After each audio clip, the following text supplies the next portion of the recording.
Hey, and welcome to No Idea. I wanted to make a short video today to talk about time. So I structured this video around 3 specific insights I've had about time.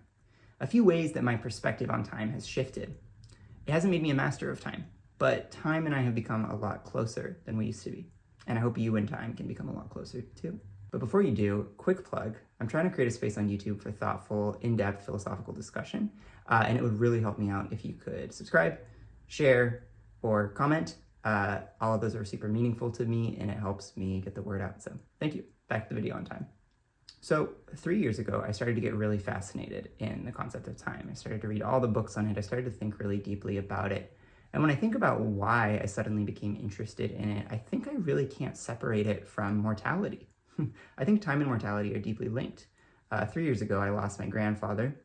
And I also just became more keenly aware of the fact that my own time is limited. Each of our time is limited. And so I think an awareness of time naturally stems from an awareness of the finiteness of existence and a desire to make this life meaningful. So the first insight is that time is change. I guess we should start by defining what exactly time is, but that's where the problems start.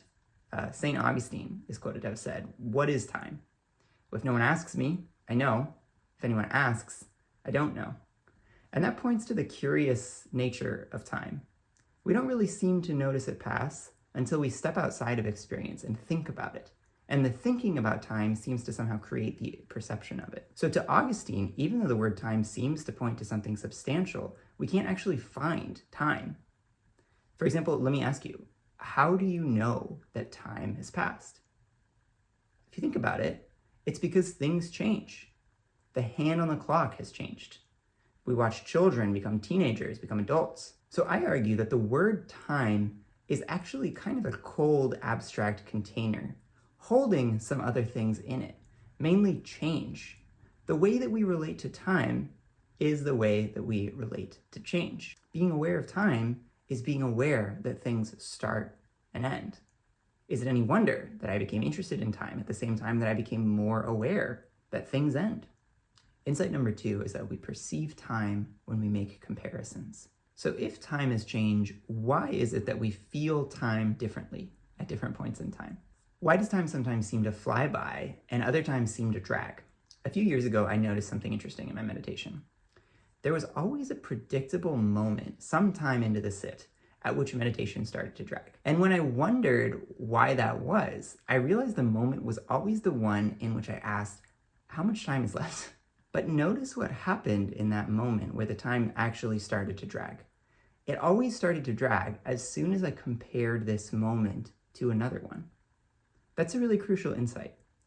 This moment was externally just as good as the one before it, but comparing it to another one suddenly made the moment seem like it wasn't enough. So this has led me to believe that thinking about time makes the perception of time.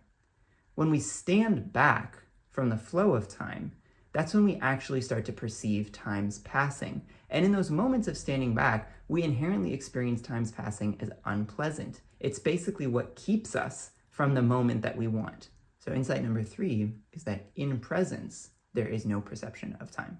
So my exploration of time and my desire to live at peace in the flow of time eventually led me to non-duality. For those of you who don't know, non-duality is, put very simply, basically a perspective shift in the way that you perceive the world, from a dualistic one, in which everything is separate, to a non-dual one, in which nothing is separate. These moments of comparison that I mentioned, where you are feeling time's passing because you're comparing moment A to moment B, are inherently dualistic. There are 2 moments that you are separating. But what happens when we're not comparing? This is a moment the Zen master Dogen Zenji calls past and future being cut off. Well, a moment of no comparison is a moment of immersion, a moment of engagement, a moment of flow, a moment of presence. In a moment of presence, time doesn't stand outside of experience. Time is the smooth flow of experience. And because in presence, there's no comparison of this moment to another one, there's a real sense in which this moment is perfect. Now, I know that sounds really nutty, because as long as we're still viewing the world in terms of comparison, i.e. dualistically, this moment could never be perfect. But this view, the non-dual view, says that the world is both perfect and imperfect. This right here is perfect until we compare it to something else. Then we make it imperfect. This right here is timeless until we compare it to another moment, and then we make time. And that non-dual view of this moment as perfect and timeless can coexist with the dualistic view of this moment as very much imperfect and time-bound. Time is real. We know it every time we have a deadline, every time there's a birth, every time there's a funeral. But time is also unreal, as we know from an afternoon of pure flow and a moment of pure presence. Within the time-bound world, we can simultaneously touch the timeless dimension. And in doing so, the one who fears time's passing disappears. Through my inquiry, I've learned that I cannot tame time. Time is closer than my own breath. Time flows in me, and I flow in time, and we all flow together as one. We can't solve the problem of time because time is a problem that we choose to create. But we can be in the present. We can be in the timeless dimension of experience, even as time flows on. At least that's what I've learned from my inquiry. So thank you for spending time with me.